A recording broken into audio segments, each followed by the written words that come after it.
Hi, and welcome to Pro Revenge, a place where we get stories about people who get a fantastic revenge on somebody who's trying to wrong them. Let's begin with the first story. A couple of years back, as you all may remember, Florida got pretty beaten up by a couple of hurricanes.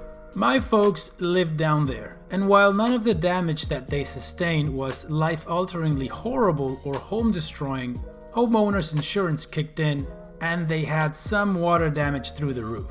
They also needed a new one because of all the shingles that had come off/debris that had punctured it.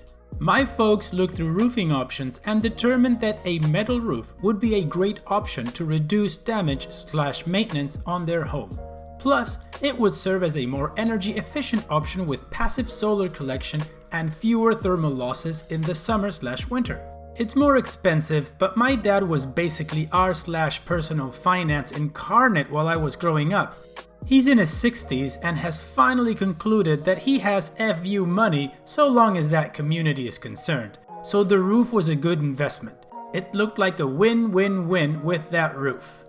Then they reviewed the Homeowners Association and saw that, as of 1989, metal roofs are prohibited in the neighborhood, subject to fines and mandatory removal. Reviewing the bylaw further showed that it was clearly referring to older, crappier tin roofs, not a proper metal one like today's market provides, which looks great and has all of those other benefits.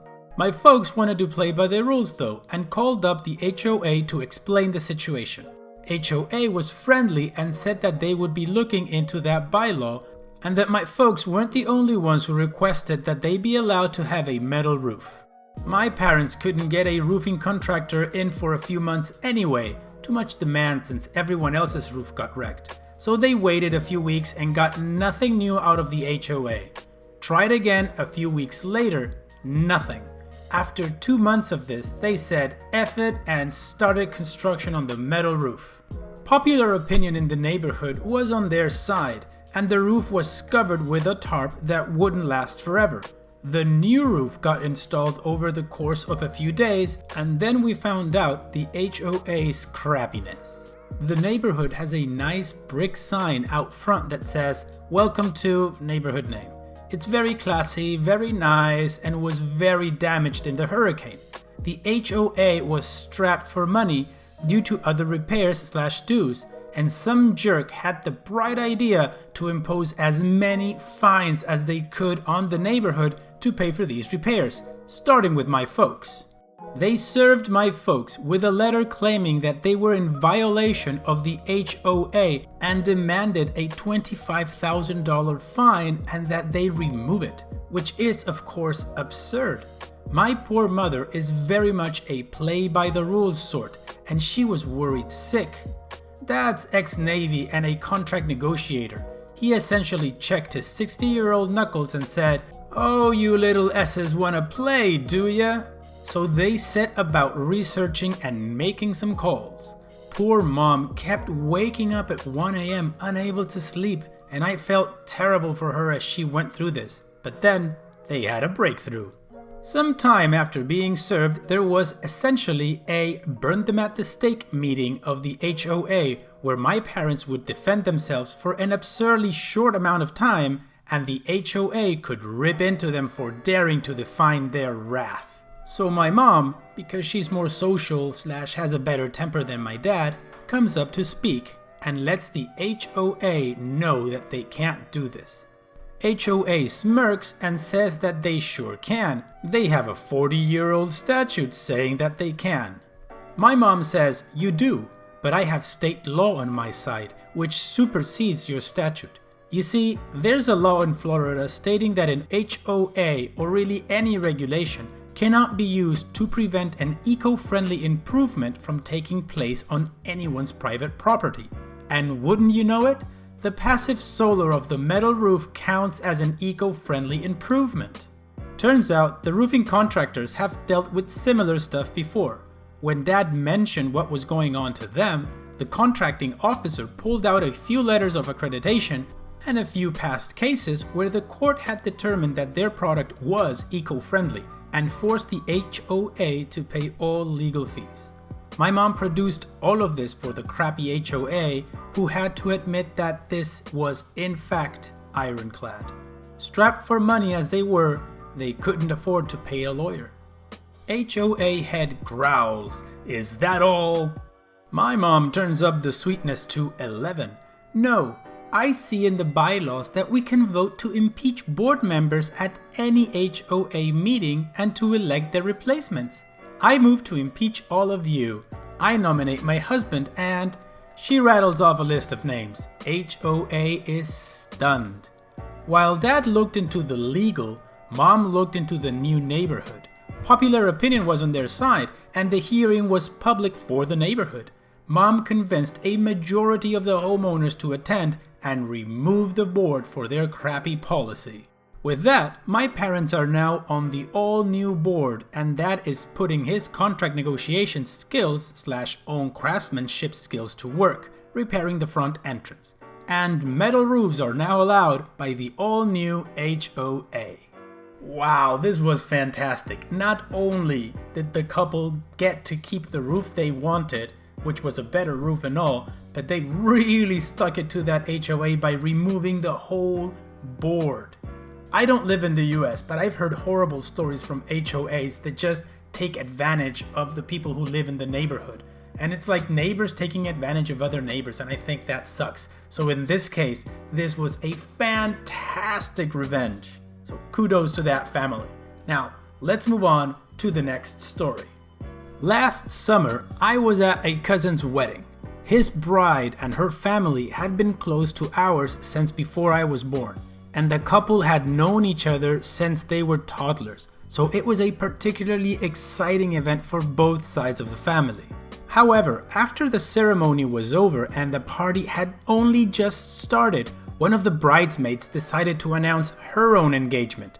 The attention was immediately taken away from the newlyweds and brought to the bridesmaid, who I'll call Sarah, and her equally smug fiancé. My cousin's wife, I'll call her Emma, didn't make a scene or utter a single negative word about Sarah. She looked like she was on the verge of tears, but she kept grinning and acted very happy for the other couple. This was unusual, as Emma is typically quite confrontational and speaks her mind no matter the consequences. Sarah later picked Emma to be the maid of honor at her own wedding, which took place last weekend. I wasn't there for it, but my cousin sent me some of the best bits on Snapchat and explained the whole situation. This is where the fun begins. Emma's two much younger sisters were the flower girls at Sarah's wedding. At the very last moment, Emma switched out the white petals in their baskets to blue ones she had secretly brought with her. She told her sisters not to say anything about it or let the bride see them until it was time to scatter them down the aisle.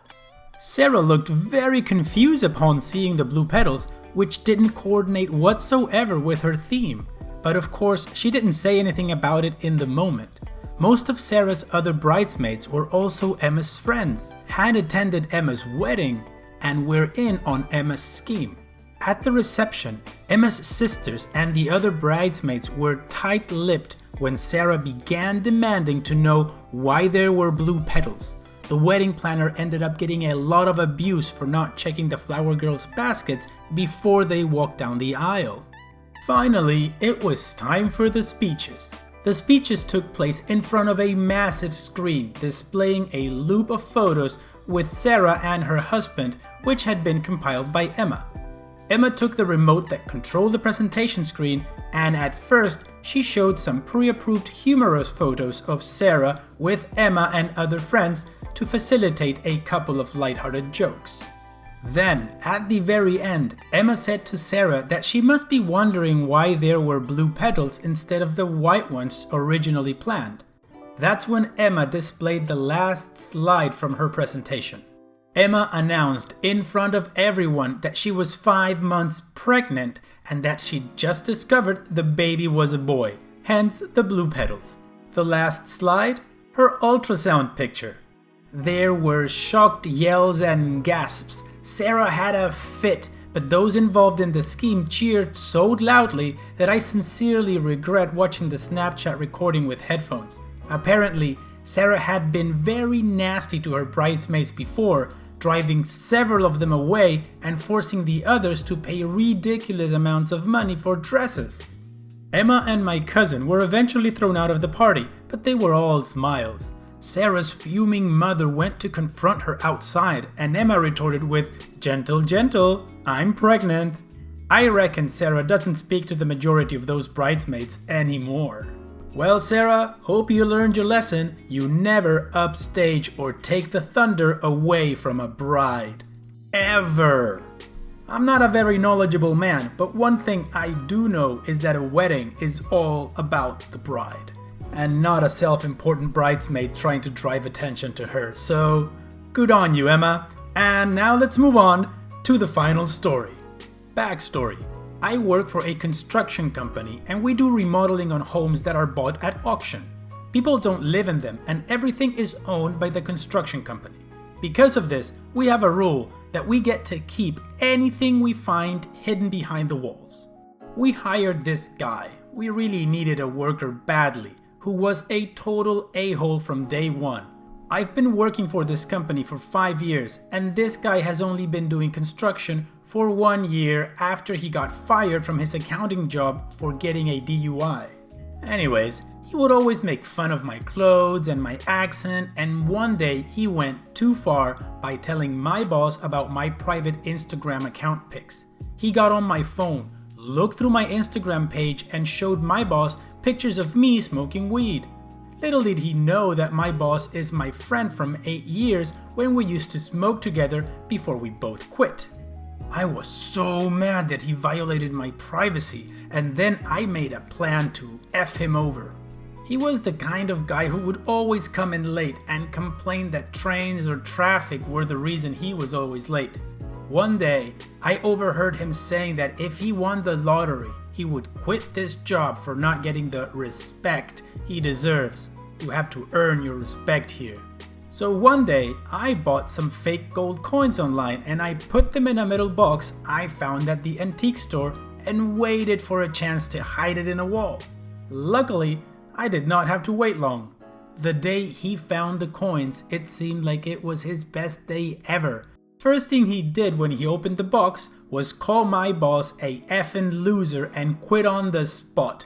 He said, "F this place, I'm rich."